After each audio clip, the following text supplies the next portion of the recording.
Bismillahirrahmanirrahim. Assalamualaikum warahmatullahi wabarakatuh. Alhamdulillahilladzi arsala rasulahu bil huda wa dinil haqq liyuzhirahu 'ala ad-dini kullihi wa kafaa billahi syahida. Allahumma shalli wa sallim ala nabiyyina Muhammad wa ala alihi wa sahbihi wa mawalah. Amma ba'd. Rekan-rekan perkuliahan fikih yang dirahmati oleh Allah Subhanahu wa taala. Materi kali hari ini yaitu tentang ada objek dan subjek hukum.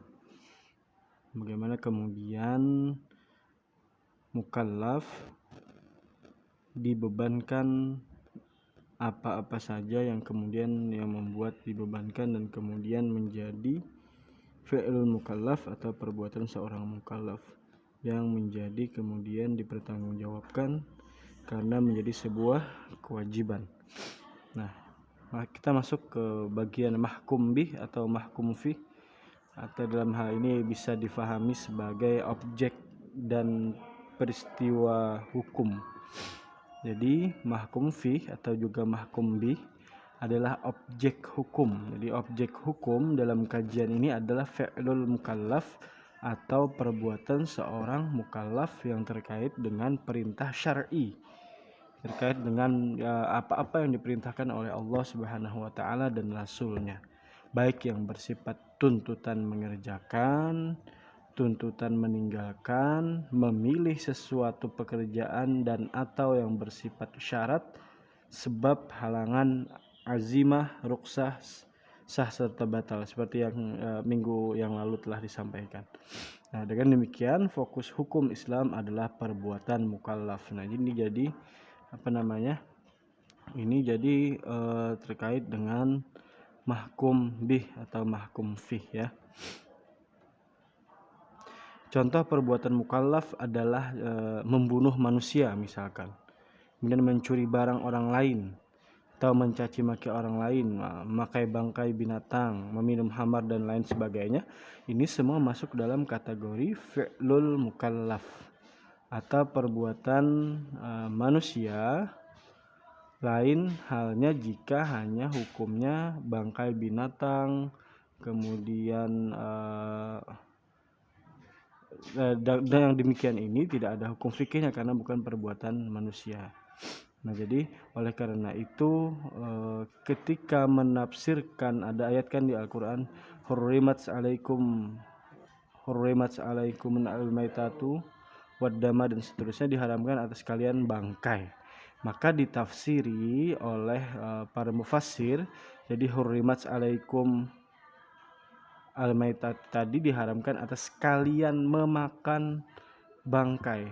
Jadi kan kalau secara terjemah diharamkan atas kalian bangkai.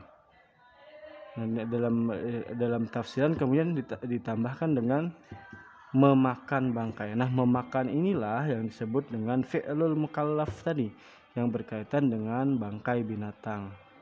Misalkan memakan dan menyentuhnya dan lain-lain. Kaidah umum yang disepakati ulama ini mengatakan bahwa umat manusia tidak dibebani di luar kemampuannya. Nah, oleh karena itu mereka tidak dibebani perbuatan di luar kemampuan mereka. Dalam sebuah kaidah dikatakan la yazuju taklifu mala yutaku. Tidak boleh ada pembebanan sesuatu yang tidak dimampui manusia. Jadi kan la yukallifullahu nafsan illa wus'aha. Jadi tidak ada hal-hal yang kemudian dibebankan oleh Allah Subhanahu wa taala dan rasulnya di atas kemampuan dari seorang hamba atau seorang manusia. Luar biasanya Islam. Jadi sholat misalkan tidak mampu berdiri, duduk, tidak mampu duduk berbaring, tidak mampu berbaring dengan isyarat. Jadi luar biasanya keistimewaan Allah Subhanahu wa taala memerintahkan di dalam ajarannya melalui Rasulullah Shallallahu Alaihi Wasallam, yaitu dengan sangat mudah, dalam artian tidak mempersulit ya, tidak mempersulit. Nah, jadi dapat kita pahami bahwa mahkum bih seperti itu ya, mahkum bih atau mahkum fih. Nah, jadi kemudian taklif atau mukallaf itu ya. Nah, jadi ada bentuk-bentuk mahkum bih dan contoh dan dampak. Misalkan ada objek yaitu semata-mata hak Allah seperti ibadah mahdah, seperti sholat. Nah, semata-mata hak Allah Subhanahu wa taala. Itu kemudian ada semata-mata hak hamba, hak-hak kepemilikan hamba bisa gugur karena pemiliknya menggugurkan. Contoh dan dampaknya. Hak Allah dan hak hamba tetapi lebih dominan Allah, misalkan dalam kadzaf hak Allah lebih dominan. Nah, kemudian hak Allah dan hak hamba tapi lebih dominan hak hamba, misalnya qisas. Hak hamba misalnya untuk menggugurkan lebih dominan. Ini hal-hal yang disebut kemudian musyaqqat. Ya, musyaqqat itu menjadi dua. Pertama, musyaqqat yang mampu ditanggulangi dan direalisasikan, misalnya ibadah puasa dan haji bisa kemudian dapat keringanan.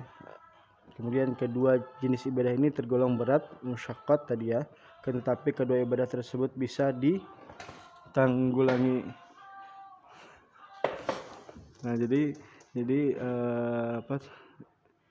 ada beberapa hal yang kemudian diberi keringanan oleh Allah Subhanahu wa taala. Misalkan orang puasa, sakit atau lagi hamil menyusui, maka ada keringanan keringanan yang diberikan oleh Allah Subhanahu wa taala. Oke, itu untuk mahkum bih atau mahkum fih ya. Nah, yang selanjutnya adalah mahkum alaih, yaitu subjek hukum.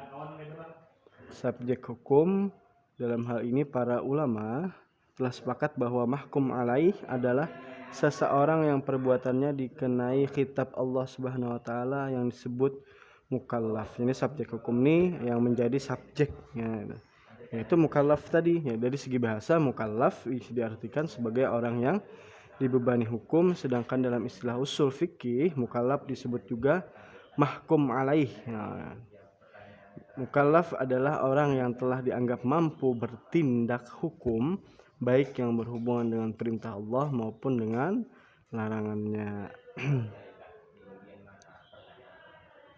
Jadi semua tindakan hukum yang dilakukan mukallaf akan diminta pertanggungjawabannya, baik di dunia maupun di akhirat. Ia akan mendapatkan pahala atau imbalan bila mengerjakan perintah Allah, dan sebaliknya bila mengerjakan larangannya akan mendapatkan siksa atau risiko dosa karena melanggar aturan Allah Subhanahu wa taala, di samping tidak memenuhi kewajibannya. Jadi seorang yang dikenai hukum Islam adalah mereka yang dapat memahami agama Islam. Karena dalam memahami agama Islam membutuhkan akal. Maka yang dikenai hukum Islam adalah mereka yang berakal. Sebaliknya orang yang tidak tahu atau belum berakal dianggap tidak bisa memahami taklif dan syar'i Allah dan Rasulnya. Termasuk ke dalam golongan ini adalah orang yang dalam keadaan tidur, mabuk dan lupa atau gila ya, karena dalam keadaan tidak sadar, hilang akal, sebagaimana sabda Rasulullah SAW. Jadi diangkat pembebanan hukum dari 3 jenis, kata Rasulullah, sabda Rasulullah. Pertama, orang yang tidur sampai ia bangun, anak kecil sampai balik, kemudian orang gila sampai ia sembuh. Jadi kemudian kalau ada yang tidak sholat, dia bangun, tidak tidur, dia sudah dewasa, bukan anak kecil. Nah, berarti dia sedang kemungkinan besar entah gila atau segala macam gitu ya. Jadi ini hanya 3 kriteria ini yang kemudian yang bebas tugaskan bahasanya. Nah, tapi pun itu ada sampainya. Anak kecil kan sampai ia balik, kemudian orang gila sampai ia sembuh. Nah, orang tidur sampai ia bangun. Maka setelah ia bangun, maka kembali kewajibannya untuk dilaksanakan. Rasulullah pun menegaskan itu ya, penegasan Rasulullah menegaskan kembali. Kemudian di hadis riwayat Bukhari ya, yang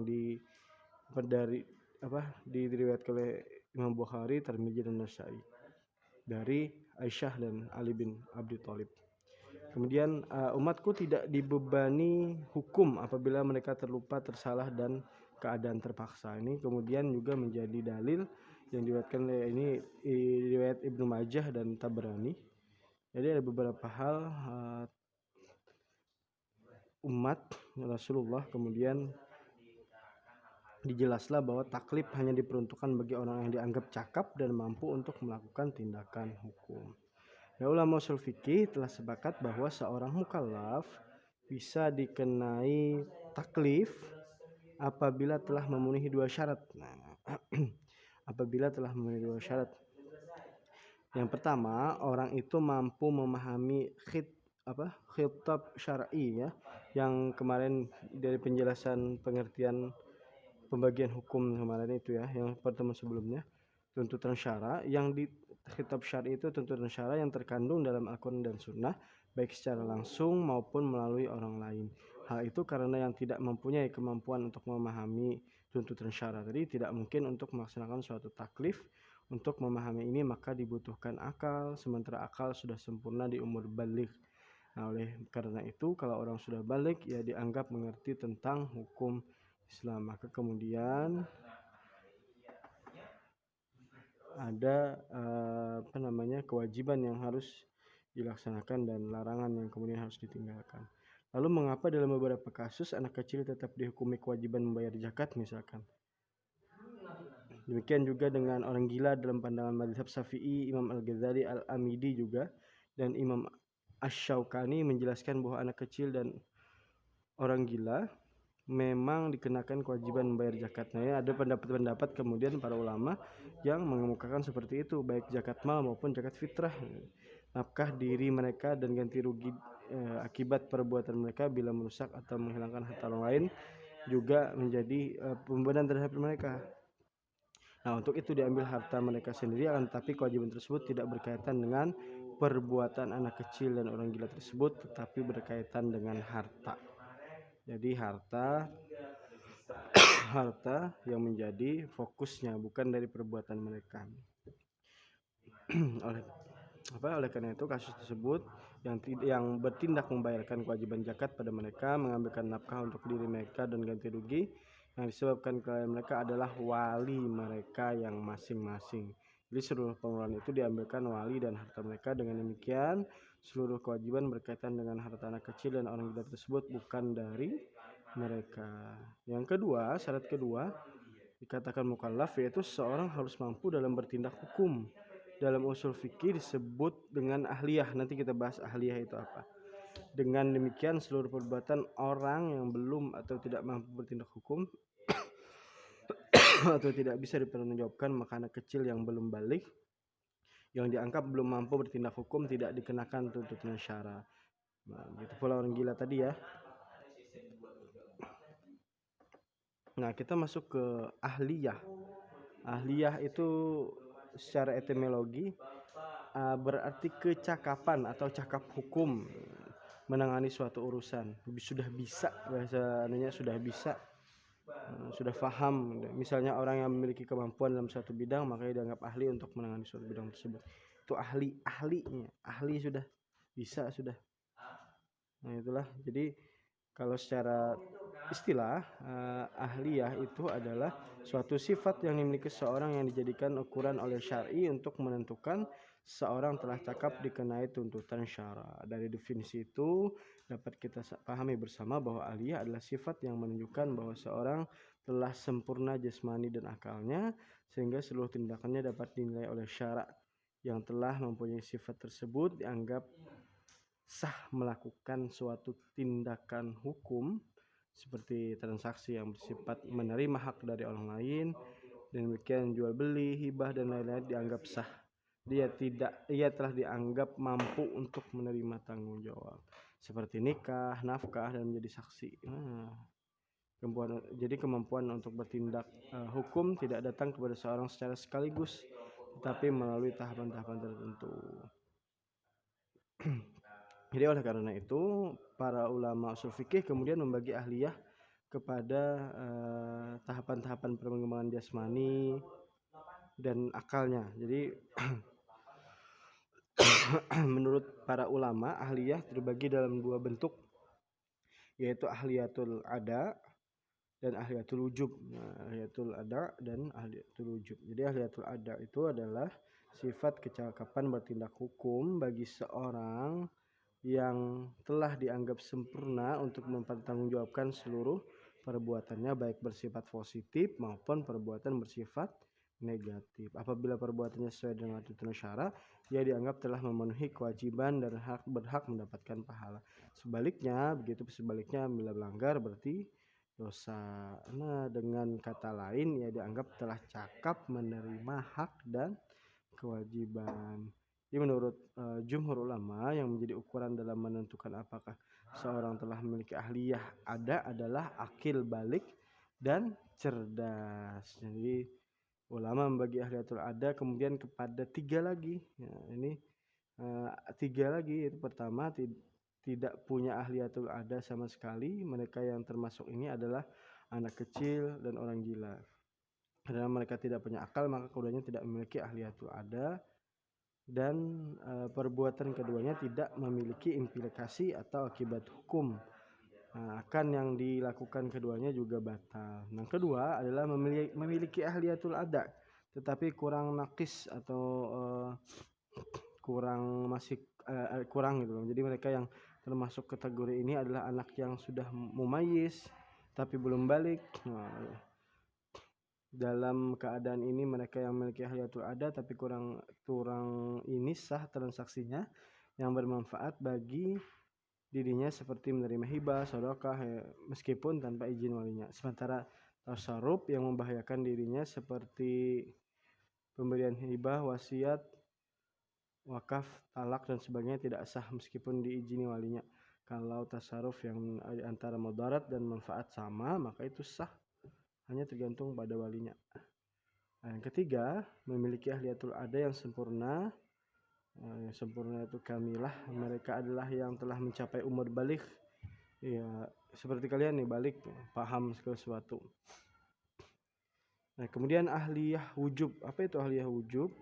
Ahliyatul wujub ya adalah sifat kecakapan seseorang untuk menerima hak-hak yang menjadi haknya dan melakukan kewajiban yang ditetapkan padanya. Dalam pandangan ulama, ukuran yang digunakan dalam menentukan ahliyah wujub adalah sifat kemanusiaannya yang tidak dibatasi oleh umur, balik, kecerdasan dan lain-lain. Nah, jadi sifat ini telah dimiliki seorang semenjak dilahirkan sampai meninggal dunia dan akan hilang pada diri seorang apabila yang bersangkutan meninggal dunia. Jadi para ulama membagi ahliyatul wujub ini menjadi 2 bagian, yaitu ahliyatul wujub al-naqisah dan ahliyatul wujub al-kamilah. Ahliyatul wujub al-naqisah itu adalah anak yang masih berada dalam kandungan ibunya atau masih janin dan orang mati. Nah, janin sudah dianggap memiliki ahliyah al-wujub tetapi belum sempurna. Karena janin dapat menerima hak namun tidak dapat kewajiban sementara. Ya, hak misalkan mendapatkan makanan dari orang tuanya dan segala macam. Nah, sementara orang yang sudah mati tidak memiliki hak tapi memiliki kewajiban, misalnya ia punya hutang pada orang lain, maka orang yang mati harus membayar hutangnya melalui ahli warisnya. Bukan orang matinya yang bayar lah, tapi ahli warisnya. Nah, itu yang ahliyatul wujub al-naqisah. Kemudian ahliyatul wujub kamilah, yaitu ahliyatul wujub dengan kecakapan menerima hak bagi seorang dan kewajiban melaksanakan seluruh kewajiban sejak seorang manusia lahir sampai dia balik. Ia telah memiliki hak dan kewajiban sempurna sebagai manusia. Ini berbeda dengan janin dan orang mati yang tidak memiliki ahliyatul wujub yang sempurna. Demikian itu terkait dengan objek, subjek, kemudian ahliyah, kemudian pelaku daripada mukallaf atau yang dibebani hukum oleh syara. Nah, kemudian apa-apa yang kemudian tidak masih kurang dipahami bisa kita diskusikan. Terima kasih atas perhatiannya. Subhanakallahumma wabihamdika asyhadu an la ilaha illa anta astaghfiruka wa atubu ilaik. Assalamualaikum warahmatullahi wabarakatuh.